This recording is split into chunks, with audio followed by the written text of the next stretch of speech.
Jimmy Jones. 1. Start.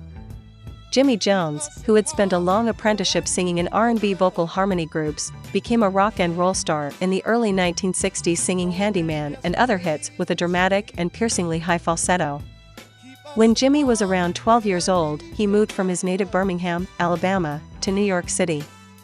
At that time, he was already an accomplished tap dancer, but singing was equally important to him.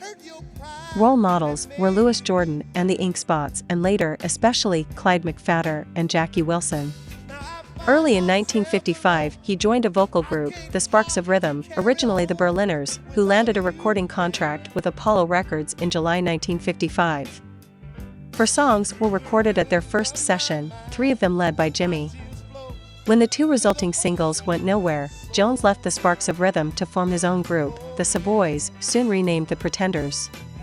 Their first session was for Herman Lubinsky's Savoy label, for which they were named, on February 2, 1956, and yielded the single Say Your Mind /You, Savoy 1188.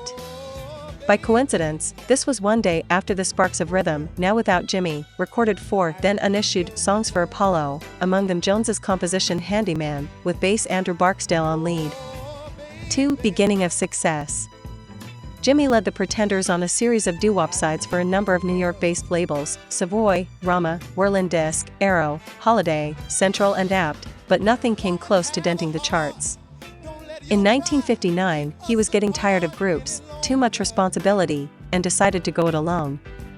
He started doing demonstration records at Roosevelt Music, for songwriters like Otis Blackwell, Charlie Stevenson and Luther Dixon. For every demo he did, Jimmy received $25. A demo of his own Handyman was heard by Otis Blackwell, who helped him rework the song. Jones then made a new demo, which Blackwell took to publisher Mo Gale of Shalimar Music. On June 17, 1959, Jimmy made a professional recording of Handyman at Regent Sound Studio in NYC, with Otis Blackwell handling the whistling after the flute player didn't show up for the session. Mo Gale sold the tapes to MGM in August.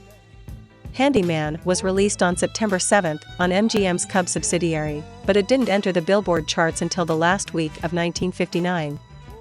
From that point, there was no stopping the record, and in February 1960, it peaked at number 2 pop and number 3 R&B. 3 shows and end of career. Following this success, everyone came out of the woodwork. Apollo finally released Handyman by the Sparks of Rhythm, which they had kept in the can since 1956. Their slow doo-wop version sounded outdated in 1960. Savoy reissued Say Your Mind with overdubs, while Roulette and ABC Paramount dug up old Pretenders tracks and reissued them as by Jimmy Jones. The follow-up to Handyman was Good Timmin', which went to number 3 pop/number 8 R&B in the US and all the way to number 1 in the UK, where Handyman had peaked at number 3. Jimmy flew over to the UK in the autumn of 1960 for a successful tour of the British Isles. In general, his records sold better in the UK than in his home country, where only That's When I Cried, number 83 pop, 1960, and I Told You So, number 85 pop, 1961, made any chart impact after Good Timmin'. Lack of promotion on the part of MGM seemed largely responsible for Jimmy's decline in the USA. Jones left MGM in 1962 and subsequently recorded for Rojack, VJ, Roulette, Parkway and Bell, but the glory days were over.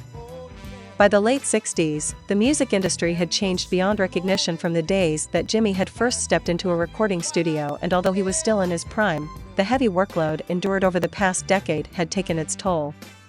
A period away from the limelight ensued, although Jimmy did come out of premature retirement in the early 70s to launch his own Gin Gillis label, which is still in business today. Jones claims that he never received any royalties from MGM as a singer. The only thing I got paid for was as a writer. Over the years, I've done pretty good from Handyman alone.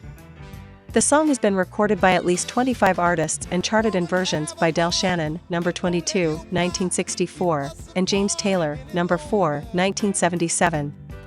Add to that the income from radio airplay, and Jimmy Jones hasn't been doing too bad these last few decades.